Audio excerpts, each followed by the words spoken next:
Good morning વિદ્યાર્થી મિત્રો. સમાજ વિદ્યામાં આગળ જોઈએ પાઠ 10 ભારત કૃષિ. ભારતની કૃષિ એટલે કે ભારતની ખેતીવાડી વિશે આપણે વાત કરવાની છે. આપણને બધાને જ ખબર છે ભારત ખેતી પ્રધાન દેશ છે. ખેતી વગર કોઈ પણ વસ્તુ શક્ય નથી. આજે 90 થી 95% વસ્તુ ખેતી પર આધારિત જ આપણને મળે છે. પ્રાચીન કાળથી કૃષિ ભારતના મોટાભાગના લોકોની આર્થિક પ્રવૃત્તિ રહી છે. ખેતીમાંથી જ લોકો પોતાનું ગુજરાન ચલાવે છે. આજે પણ ભારતની અર્થવ્યવસ્થાનો મુખ્ય આધાર કૃષિ રહ્યો છે. આપણો દેશનો ખેડૂત એ ખૂબ જ સારી રીતે ખેતી કરે છે અને એને આધારે એનું જીવન પોતે સારામાં સારી રીતે જીવતો થયો છે. ખેતી ભારતનું એક મહત્ત્વનું સંસાધન છે. શ્રમ શક્તિના લગભગ 60% જેટલા લોકો ખેતી કાર્યમાં જોડાયેલા છે. ભારતના લોકોને માત્ર ખોરાક પૂરો પાડવા ઉપરાંત ઉદ્યોગો માટે વિવિધ પ્રકારનો કાચો માલ પણ ખેતીમાંથી જ મળે છે. મિત્રો, રાષ્ટ્રીય ઉત્પાદનમાં કૃષિનો લગભગ 22% જેટલો હિસ્સો છે. નિકાસમાં પણ ખેતી પાકો અને ખેત પેદાશોનો લગભગ 18% જેટલો હિસ્સો, જેનાથી દેશને દર વર્ષે વિદેશી હુંડિયામણ પ્રાપ્ત થાય છે. ભારતીય અર્થવ્યવસ્થા મુખ્યત્વે ખેતી પર જ આધારિત છે. આમ ભારત એક કૃષિ પ્રધાન દેશ છે. ફળદ્રુપ મેદાનો, બારેમાસ પાક લઈ શકાય તેવી અનુકૂળ આબોહવા, સિંચાઈ, કુશળ અને મહેનતુ ખેડૂતો વગેરેને લીધે ભારતના મોટાભાગના વિસ્તારોમાં 2 કે તેથી વધુ પાકનું વાવેતર કરી શકાય છે. વર્ષ દરમિયાન 2 કે 3 પાક લઈ શકાય છે. તેમ છતાં ભારતમાં ખેતી ક્ષેત્રે પૂરતો વિકાસ સાધી શકાયો નથી. ભારતનો ખેડૂત એકંદરે ગરીબ અને નિરક્ષર છે. સિંચાઈની અપૂરતી સગવડ, અનિયમિત અને અનિશ્ચિત વરસાદ. મિત્રો, આ વર્ષે આમ જોવા જાય ને તો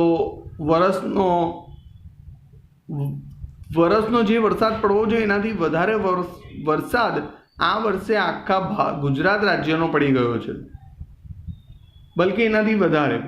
ઇટ મીન્સ કે હવે જો બહુ વધારે વરસાદ પડે તો એ અતિવૃષ્ટિનું કારણ બની શકે છે. અતિવૃષ્ટિથી તકલીફ શું થાય કે હવે લગભગ આ સમય દરમિયાન જે પાક રોપ્યો હોય તો એ પાક 25 થી 30% તૈયાર થવાની તૈયારી હોય છે. હવે વધારે વરસાદ નુકસાન કરે. હા, ઝાપટા થોડો સમયે પડશે વરસાદ તો એ ઉત્તમ છે, પરંતુ ધોધમાર વરસાદ, ખેતરોમાં પાણી ભરાઈ રહેવું તો એ પાકને નુકસાન કરે છે. અનિશ્ચિત વરસાદ છે ભારતનો. આમ ત્યારે એમ કે વરસાદ પડતો જ નથી અને હવે પડે છે તો બહુ વધારે પડે છે. ભારતનો ખેડૂત એકંદરે ગરીબ અને નિરક્ષર છે.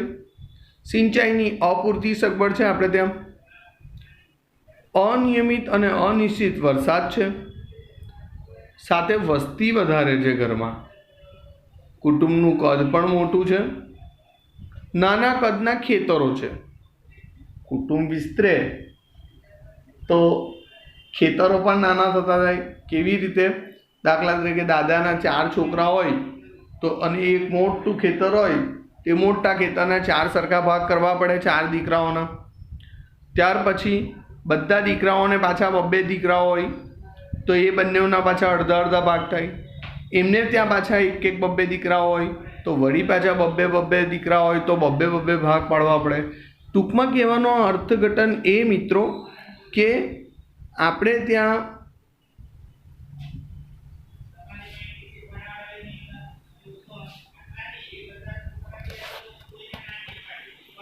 નાના કદના ખેતરો છે, પ્રયોગશીલતા પ્રત્યેનું ઉદાસીન વલણ છે, રાસાયણિક ખાતર, સુધારેલા બિયારણ, આધુનિક યંત્રો, વૈજ્ઞાનિક કૃષિ પદ્ધતિનો ઉપયોગ ઓછો, શિક્ષિત વર્ગનું ખેતીમાં ન જોડાવું, કારણ કે ભણેલા લોકો એટલે એમ કે ભાઈ અમે ખેતીમાં જોડાઈને શું કરવાના, ભણ્યા શું કામ અમે, પણ ભણીને પણ તમે ખેતીમાં જોડાઈ શકો છો, કારણ કે તમારું ભણતર એમાં પણ કામ લાગી શકે છે. તમારે કેવા પ્રકારની ખેતી કરવી, જમીન કયા પોષક તત્વો ધરાવે છે, ભણેલા હશે તો એ બધો વિચાર કરીને એ જમીનને લગતો ઉત્તમ પાક તૈયાર કરશે. તમને બિયારણ એના આધારે સારું બિયારણ લેશે, આધુનિક પદ્ધતિથી ખેતી કરશે, ઓછી મહેનતે પુષ્કળ પાક અને સારામાં સારી આવક મેળવી શકે. વૈશ્વિક ઉત્પાદન સામે ભારતમાં ઉત્પાદન પ્રમાણમાં ઓછું છે. ખરેખર તો ખેતી એ મહત્વનો વ્યવસાય છે. કૃષિ પ્રકારો ભારતના લોકોની સામાજિક આર્થિક સ્થિતિ, રાષ્ટ્રીય રાજનીતિ અને ભારતનું સમગ્ર અર્થતંત્ર ખેતી સાથે જોડાયેલું છે. સિંચાઈ પદ્ધતિ, ખેત પેદાશો, આર્થિક વળતર જેવી બાબતોના આધારે ખેતીના પ્રકારો પાડવામાં આવે છે. પહેલું, જીવન નિર્વાહ ખેતી. આઝાદી પછી આયોજન પંચની અનેક ખેત વિકાસ યોજનાઓ અમલમાં લાવવા છતાં પણ ભારતના ખેડૂતોની આર્થિક સ્થિતિ આજે પણ પ્રમાણમાં નબળી છે. નાના કદના ખેતરોમાં મોંઘા બિયારણો, ખાતર અને જંતુનાશકોનો ઉપયોગ કરવો પોસાય એમ નથી. મેં તમને હમણાં જ વાત કરી મિત્રો કે દાદા હોય, દાદાના 4 દીકરા તો જમીનના 4 ભાગ થાય, વળી પાછા એમના 2 દીકરા હોય તો વળી પાછા ભાગ થાય, નાનું ખેતર થતું જાય અને એમ કરવામાં થોડુંક બિયારણ તો કોઈ આપે નહીં. બીજી એવી ઘણી બધી વસ્તુઓ છે જેમાં વધારે વસ્તુની જરૂર પડે છે.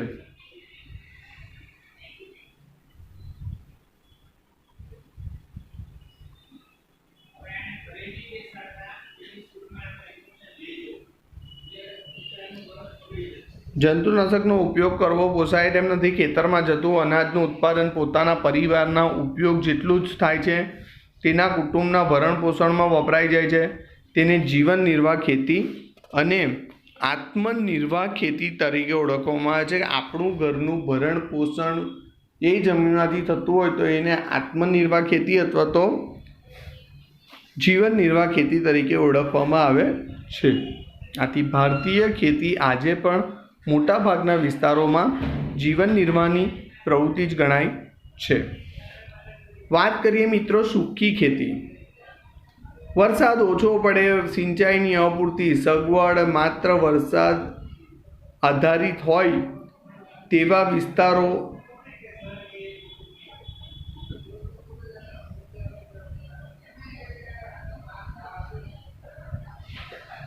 વિસ્તારોમાં માત્ર જમીનમાં સંગ્રહાયેલા ભેજના આધારે એક જ પાક લેવામાં આવે છે.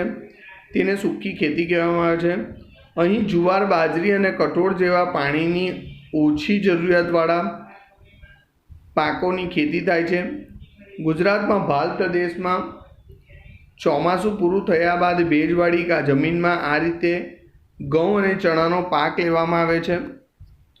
આર્દ્ર ખેતી, જ્યાં વરસાદનું પ્રમાણ વધુ છે, સિંચાઈની સગવડ વધુ છે તેવા વિસ્તારોમાં આર્દ્રક અથવા તો ભીની ખેતી કરવામાં આવે છે.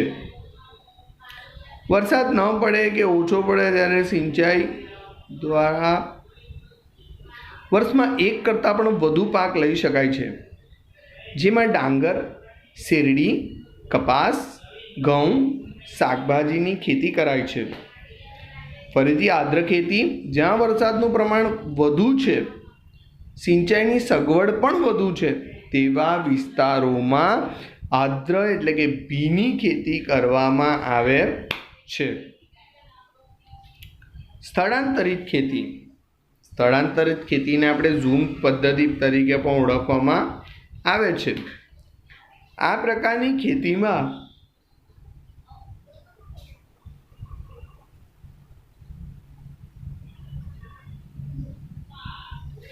જંગલોમાં વૃક્ષોને કાપી તેને સળગાવીને જમીન સાફ કરી ત્યાં ખેતી કરાય છે. અહીં 2-3 વર્ષ ખેતી કરાય છે.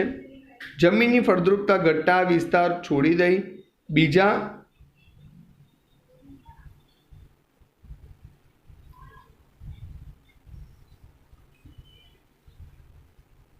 આ જ રીતે ખેતી શરૂ કરવામાં આવે છે. તેને ઝૂમ ખેતી કહેવામાં આવે છે. આ ખેતીમાં ધાન્ય પાક કે શાકભાજી ઉગાડાય છે. આ ખેતીમાં ઉત્પાદન ખૂબ ઓછું થાય છે. વાત કરીએ મિત્રો આગળનો પોઈન્ટ 5મો, બાગાયતી ખેતી. બાગાયતી ખેતી એટલે એક ખાસ પ્રકારના થતી ખેતીને બાગાયતી ખેતી કહેવામાં આવે છે, જેમાં રબર, ચા, કોફી, નાળિયેર ઉપરાંત સફરજન, કેરી, સંતરા, દ્રાક્ષ, આંબળા, લીંબુ, ખારેક વગેરે ફળોની ખૂબ જ માવજત સાથે ખેતી કરાય છે. આ પ્રકારની ખેતીમાં વધુ મૂડી રોકાણ, કુશળતા, તકનીકી જ્ઞાન, યંત્રો, ખાતર, સિંચાઈ, પરીક્ષણ, સંગ્રહણ અને પરિવહનની પ્રાપ્યતા હોવી પણ એટલી જ જરૂરી છે. સઘન ખેતી. જ્યાં સિંચાઈની સુવિધા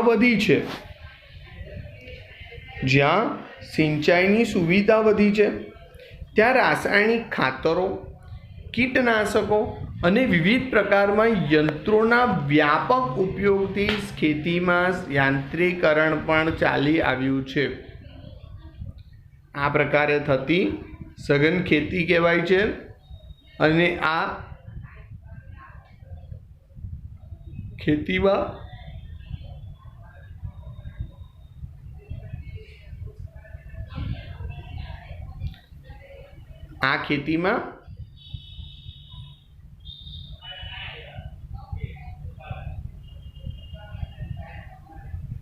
હેઠળનો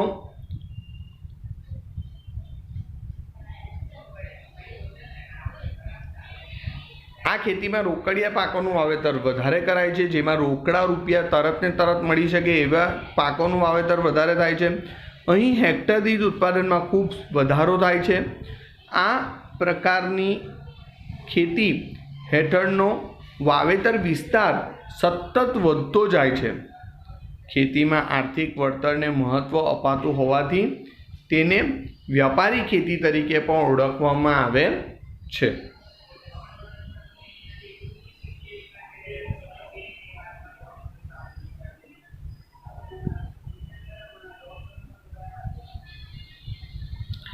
વાત કરીએ મિત્રો કૃષિ પદ્ધતિઓ. ભારતમાં સજીવ ખેતી, ટકાઉ એટલે પોષણક્ષમ ખેતી, મિશ્ર ખેતી વગેરે વિવિધ ખેત પદ્ધતિઓ પ્રચલિત છે. પહેલી વાત કરીએ સજીવ ખેતી. જે પ્રમાણે રાસાયણિક ખાતર અને કીટનાશકોનો વપરાશ થઈ રહ્યો હતો તેનાથી રસાયણોની નુકસાનકારકતાની અસરો પણ ધીમે ધીમે વર્તાવા લાગી છે.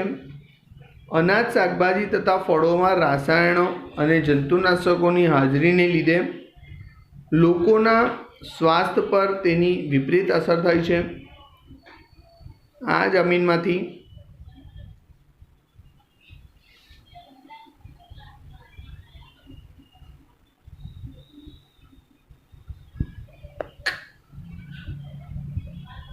પર્યાવરણ પર પણ વધારે નુકસાન થાય છે. જમીનની ઉત્પાદકતા અને ફળદ્રુપતા ઘટવા લાગ્યા છે, જેના કારણે લાંબા સમય પછી આ જમીનમાંથી પાકનું ઉત્પાદન અને ગુણવત્તા બંને ઘટી ગયા છે. સજીવ ખેતી એટલે ખેતીની એવી પદ્ધતિ જેમાં યુરિયા કે બીજા કોઈપણ પ્રકારના રસાયણ ખાતરો અને જંતુનાશકોનો ઉપયોગ કરવામાં આવતો નથી. પાકના પોષણ માટે છાણિયું ખાતર, અળસિયાનું ખાતર, કોમ્પોસ્ટ ખાતર વગેરે તથા પાક સંરક્ષણ માટે ગૌમૂત્ર, લીમડાનું દ્રાવણ, છાશ વગેરે વાપરવામાં આવે છે. જીવ ખેતીની પેદાશો પ્રમાણયુક્ત હોય છે. એમાં કુદરતી સ્વાદ, મીઠાશ અને સોડમ હોય છે. તેમાં વધુ ખનિજના, વિટામિન અને જીવનક્ષાર આપતા તત્વો હોય છે. જૈવિક ખેત પેદાશોની અત્યારે ખૂબ જ માંગ છે, એટલે ખેડૂતને વળતર પણ સારું મળે છે. ટકાઉ ખેતી. આ ખેતીમાં જમીનની ફળદ્રુપતા લાંબા સમય સુધી જળવાઈ રહે છે. તે માટે પાકની ફેરબદલી, પોષણ માટે રાસાયણિક ખાતરોનો જરૂરિયાત પૂરતો જ ઉપયોગ, કીટક અને નિયંત્રણ માટે જંતુનાશકોને બદલે જૈવિક નિયંત્રણ, જળ સંરક્ષણ વગેરે બાબતોની વિશેષ કાળજી લેવામાં આવે છે. મિશ્ર ખેતીની વાત કરીએ. આ ખેતીની સાથે પશુપાલન, મરઘા બટકા ઉછેર, મધમાખી અને મત્સ્ય ઉદ્યોગ જેવી પ્રવૃત્તિ પણ કરવામાં આવે છે.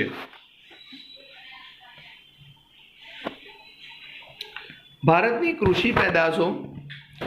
ભારતમાં ઋતુના સંદર્ભમાં કૃષિ પાકને 3 વિભાગમાં વહેંચી શકાય છે. એક ખરીફ પાક, બીજું રવિ પાક અને જાયદ પાક. મિત્રો, ખરીફ પાક એટલે ચોમાસાની ઋતુમાં લેવામાં આવતો પાકને ખરીફ પાક કહેવામાં આવે છે. રવિ પાક શિયાળાની ઋતુમાં લેવામાં આવતા પાકને રવિ પાક કહેવામાં આવે છે. અને જાયદ એટલે કે ઉનાળુ પાક તરીકે ઉનાળામાં જ્યારે આ પાક લેવામાં આવે છે ત્યારે એને જાયદ અથવા તો ઉનાળુ પાક કહેવામાં આવે છે. પહેલાં વાત કરીએ આપણે ખરીફ પાક. ચોમાસામાં લેવામાં આવતા પાકને ખરીફ પાક કહે છે. પાકને સમય જૂન જુલાઈથી ઓક્ટોબર નવેમ્બર સુધીની તમામ હોય છે. ડાંગર, મકાઈ, જુવાર, બાજરી, કપાસ, તેલ, મગફળી અને મગવટ વગેરે ખરીફ પાક છે. રવિ પાકની વાત કરીએ. શિયાળાની ઋતુમાં લેવામાં આવતા પાકને રવિ પાક તરીકે ઓળખવામાં આવે છે. શિયાળામાં લેવામાં આવતા પાકને રવિ પાક કહે છે. પાકનો સમય ઓક્ટોબરથી ડિસેમ્બર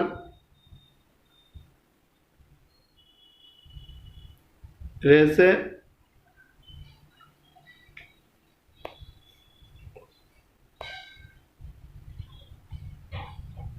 માર્ચ એપ્રિલ સુધીનો હોય છે.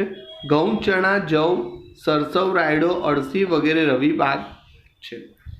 જાયદ પાક એટલે કે ઉનાળુ પાક. ઉનાળામાં લેવામાં આવતા પાકને જાયદ પાક અથવા તો ઉનાળુ પાક કહેવામાં આવે છે. ઉનાળામાં લેવામાં આવતા પાકને જાયદ પાક કહે છે. પાકનો સમય માર્ચથી જૂન સુધીનો છે. ડાંગર, મકાઈ, મગફળી, તલ, બાજરી તથા તરબૂચ, કાકડી, શક્કરટેટી વગેરે જાયદ પાક છે. મુખ્ય કૃષિ પાક. ભૌગોલિક પરિસ્થિતિ, આબોહવા, જમીનની વિવિધતા અને વરસાદના પ્રમાણમાં રહેલી ભિન્નતાને કારણે ભારતના જુદા જુદા ભાગોમાં વિવિધ પ્રકારના પાકોનું વાવેતર કરવામાં આવ્યું છે.